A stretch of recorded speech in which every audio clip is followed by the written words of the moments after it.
Let's speak to our political correspondent Amanda Akers, who's in Westminster for us. So, Amanda, this issue of illegal immigration is just simply not going away, is it? 111 people crossing the channel yesterday. No, indeed. And the Prime Minister has returned from his holiday in California to a real mess on his flagship policy on how to deal with the immigration situation. The evacuation of the Bibi Stockholm barge on Friday after the discovery of Legionella on board the water supply really is a complete mess. This is only 4 days after the first migrants were finally moved in on Monday. Now, the Prime Minister was asked there earlier whether or not he had personally been warned about potential health risk to migrants. And as you can hear there, he really didn't want to get into that question. He completely sidestepped it and insisted instead all the right procedures and check to be follows, and went on to talk about the merits of the policy as he sees them. But it's an answer which really won't cut it for many of his critics, who are asking why the Home Office decided to push ahead with moving migrants on board on Monday when they knew that those tests had been carried out, but they didn't actually have their results yet.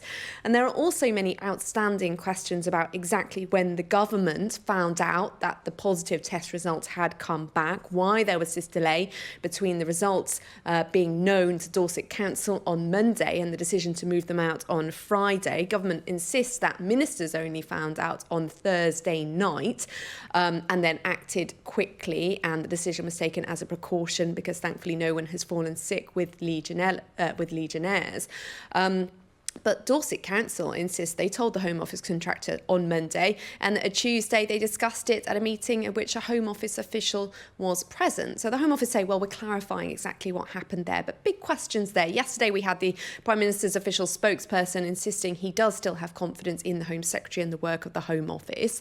We didn't hear that asked today, but clearly that is a big question looming over all of this, because this isn't just one single government policy, but really the Bibi Stockholm has become for the government a flagship policy. They've really held it up as a symbol of their new tough approach to trying to deal with the small boat crisis, putting people up on that kind of accommodation rather than hotels, both to act as a deterrent effect to people wanting to cross the channel and also to save money, because it's costing £6 million a day to put up the 50,000 people waiting for asylum decisions in hotels. But it's not really clear that it's working on either front. As you say, we had 100,000 people, the milestone reached, arriving on small boats since 2018. That milestone was reached last week. We had a record high, 755 people arriving last week. More, as you say, arriving yesterday. The tragic deaths of 6 people in the Channel. So it doesn't really look like people are being put off from making that very dangerous journey.